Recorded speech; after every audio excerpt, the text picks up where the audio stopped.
Onlar çadırda yatacak, bense arabada yatacağım. Bu taraftan rüzgar akışını kestim. Kendisi rahmetli Nikola Tesla.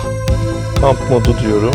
Kamp modunu alınca yaptığı şey gün doğumuyla uyanmayı planlıyorum ki balonları izleyebileyim. Klima avantajınız var. Özellikle sıcak havalarda ki daha fazla kamp hissi yaratacaktır. Arabadan daha konforlu olacağını düşünüyorum. Abi daha taksidi bitmedi ya. Arkadaşlar merhaba. Bildiğiniz gibi Ankara'dan Nevşehir'e geldim kamp yapmak için ve şu an arkadaşlarım çadır kurmak üzere hazırlıklarını yapıyorlar. Onlar çadırda yatacak, bense arabada yatacağım. Planımız böyle. Güneşte batmaya yaklaşıyor, hızlanmamız gerekiyor ve şöyle de yerimizi göstereyim. Şurada peri bacaları var. Karşısı da Kızıl Vadi dedikleri güneşin batışıyla kızıllaşan vadi. Etraftan da offroad ve ATV araçları geçiyor. Biz de Tesla'yla biraz offroad yaparak girdik. Patika yol sürekli.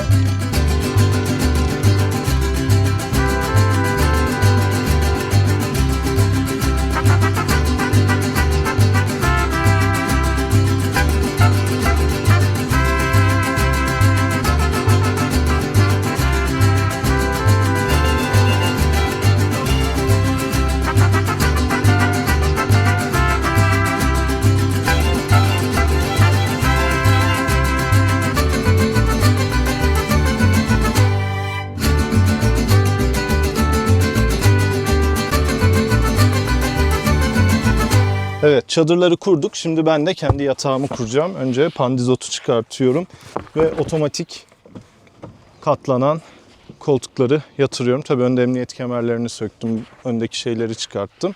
Şimdi ön bagajdan yatağı alacağım. Tabii şu pandizotu güvenli bir yere önce koymam lazım. Şimdilik şurada bir dursun.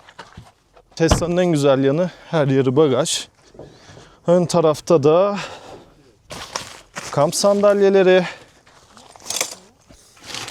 ve kamp yatağım var. Şimdi bu şişme yatak, açık konuşmam gerekirse ben şimdiki aklım olsa visko yataklardan alırdım katlanan.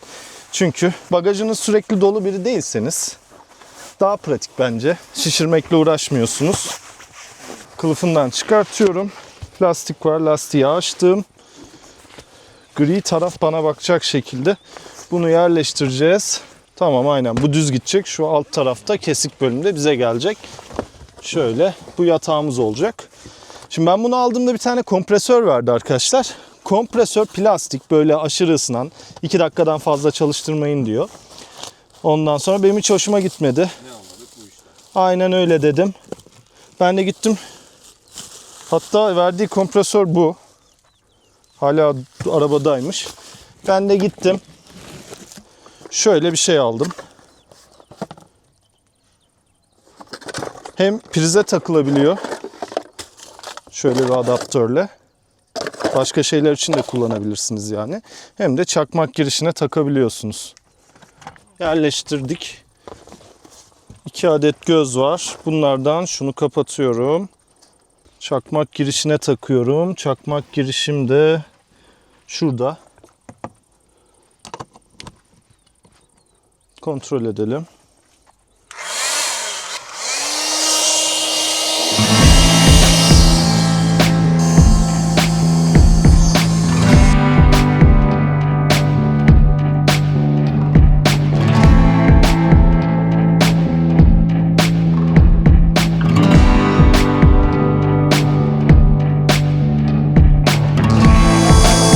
Merhaba.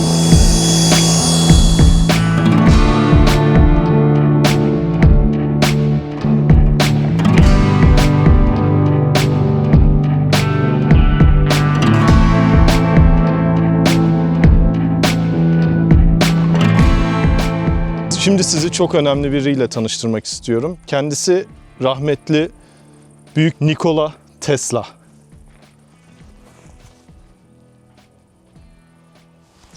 Bir de şöyle göreceğiniz üzere Tesla Plate yastık kılıfım var. Bu yastık kılıflarını Temu kapanmadan önce almıştım. Kullanmak bugüneymiş. Ve işte bu da benim yatağım. Burada çadırlar var. Burada da benim yatağım var. Merhum Nikola Tesla ve Tesla Plate yan yana. Görse gurur duyardı. Şimdi şöyle bir şey yaptık. Bugün hava rüzgarlı, yarın da yağmurlu gösteriyor. Özellikle açık alanda dikkat ettik ki rüzgarı nerede daha az yiyebiliriz diye. Bende bir sıkıntı olmaz ancak çadırlar için büyük tehlike rüzgar ve çok açık alan. Arabayı çadırların yanına paralel park ederek bu taraftan rüzgar akışını kestim. Zaten cihazlardan baktığımızda da rüzgar esintisinin buradan, yani batı kısmından gelebileceğini gördük. Burada da yamaç var. Bir tane bir cihazım var. Şöyle bir lambam var. Bu tarafı solar. Diğer tarafı kıskaçlı. Ama o çok sinek çekecek. Bu da diğer ışığımız. Saat 9.03. Gün batıyor. Yerleştik. Arabanın şarjı şu an size göstereceğim. %93. Her türlü bize yeter sabaha kadar. Şu uzakta gözüken aslında ama gözükmeyen yer Üçhisar Kalesi. Yani siz kamerada göremiyorsunuz. Ama biz burada görüyoruz. Ve sonunda yerleştik. Çayımızı da koyduk. Şurada da festival var galiba. Müzik sesi de geliyor.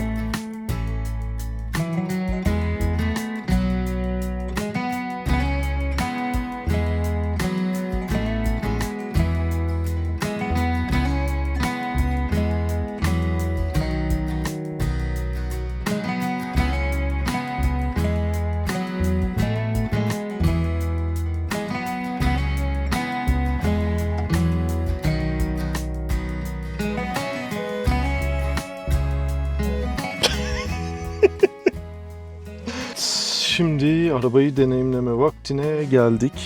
Hemen şöyle giriyorum. Klimadayım. Kamp modu diyorum. Kamp modu açık. Bunu da 22'ye ayarlayayım. Kamp modunu alınca yaptığı şey klimayı açık tutuyor ayarladığınız sıcaklıkta. Ona ek olarak aracın içindeki gücü kesmiyor. Böylece cihazlarınız şarjda kalabiliyor. Ama şöyle bir negatiflik var. Ana ekrandan aracı kilitlemeniz gerekiyor. Hoppa, kilitledik. Bir şey fark ettim. Kamp modunu aldık ama kamp modunu alınca LED ambiyansı kapatmadı. O yüzden şu ön ekrandan içerideki ambiyans aydınlatmayı kapatacağım. Yani gece lambası gibi oluyor ama gerek yok. Onu da kapatmak için araç ikonu, ışıklar ve burada vurgu ışıkları diyor. Bunu kapattığım zaman içerideki LED ambiyans kapanıyor. Kapımızı kilitledik. %91 şarj, 22 derece kamp moduna ayarlı. Buradan da telefonumu şarj edeceğim. Genişliği de göstereyim size. 1.80 boyum var. Çapraz yaparak çok rahat geniş yatabilirsiniz. Yana genişlik olarak 2 kişi çok rahat yatabilir. Hatta çocuk da sığar buraya. Şimdi büyük ihtimal sıkıntı yaratacak şey de söyleyeyim size. Camların hepsi açık. Doğal olarak güneşi alacak ama şöyle bir şey var. Sabah 5'te gün doğumuyla uyanmayı planlıyorum ki balonları izleyebileyim. Bir sabah keyfi yapabilelim diye. Burada perde olmaması iç sıcaklığı çok yükseltecektir. Klima açık olacağı için dengelerken sizi çarpacaktır. Onun haricinde güneş ışığı sizi rahatsız edecektir. Ve herhangi bir özelliğiniz kalmayacaktır. Her taraftan açıktasınız. O zaman mikrofonu da çıkartıyorum, kamerayı da kapatıyorum ve sabah görüşmek üzere.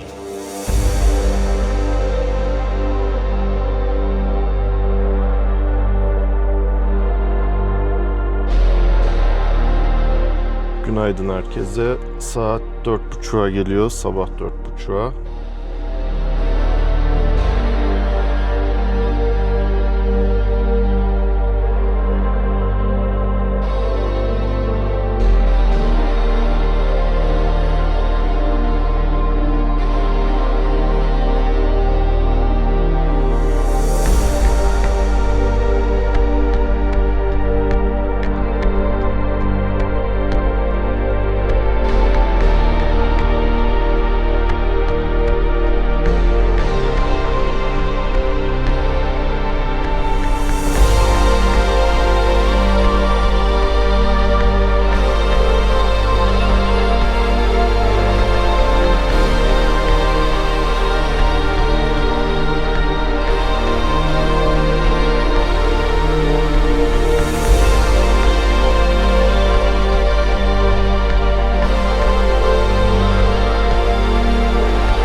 Abi daha taksidi bitmedi ya.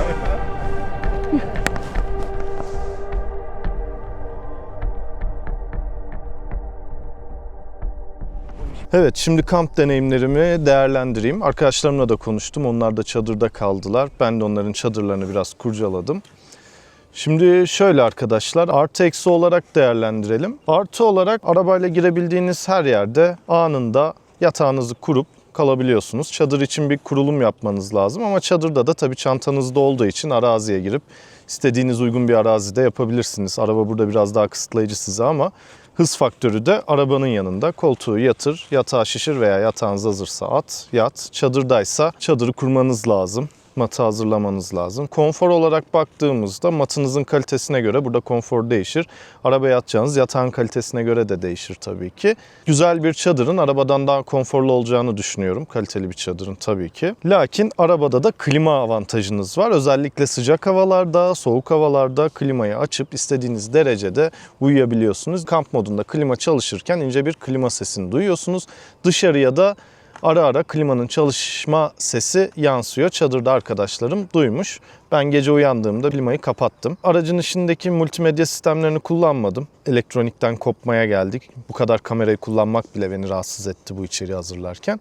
O yüzden elektronikleri kullanmadım ama Tesla'da böyle bir avantajınız da var. Büyük bir ekran var, arkada bir ekran daha var.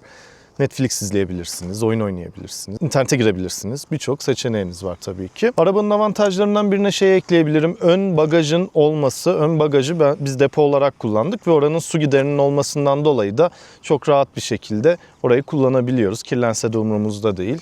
Yani sıcaklık olarak Tesla öne geçer. Kamp hissi olarak ise şöyle, çadır tabii ki daha fazla kamp hissi yaratacaktır ama yani arabada girebiliyorsanız araziye yine sıkıntı değil.